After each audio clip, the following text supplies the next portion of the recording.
freak-offs, wild king nights, infidelity, and Diddy's love for baby oil. Here's everything you need to know about day one from Diddy's sex trafficking trial.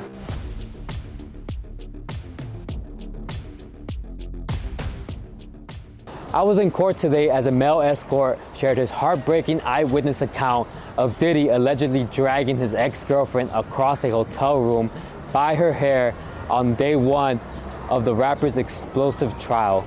The witness, Daniel Phillip, testified how he was paid roughly $6,000 to have sex with Cassie Ventura as Diddy sat on a couch nearby and directed the sexual act as he masturbated.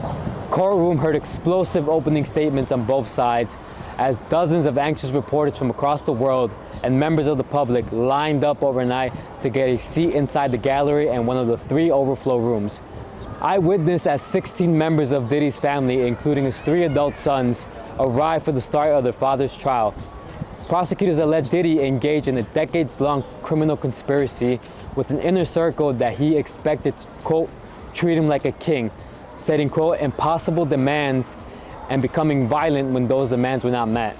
Prosecutors said during opening statements, quote, the defendant was a musician that created an empire and relied on his inner circle to run all aspects of his life.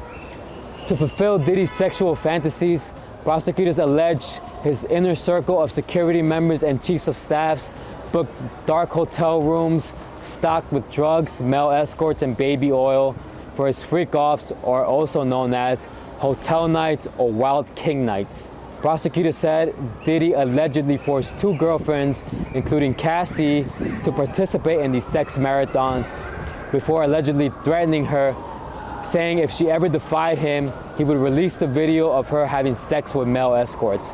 On the other side, however, Tanny Garagos called Diddy a complicated man, but argued the case is not complicated. Garagos described Diddy as being a, quote, charming, magnetic, and larger-than-life figure before admitting that her client had a temper and would become violent when he took the wrong drugs. Garagos argued the case is simply about domestic violence, which in her words is not sex trafficking. Garagos said, quote, the evidence will show you a flawed individual, but not a sex trafficker. Diddy and his defense team admitted to his history of domestic violence during opening statements. Garagos argued the victims were, quote, capable and strong adults before describing their relationship with Diddy as, quote, toxic. Jurors heard explicit and gut-wrenching testimony from 2 witnesses, including an LAPD officer and Phillips, the male escort, who testified that he had sex with Cassie several times in early 2010.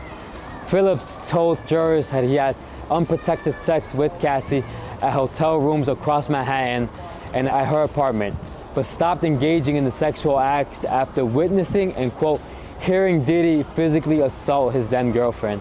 I'll be live reporting from Lower Manhattan tomorrow to bring you more on Diddy's sex trafficking trial.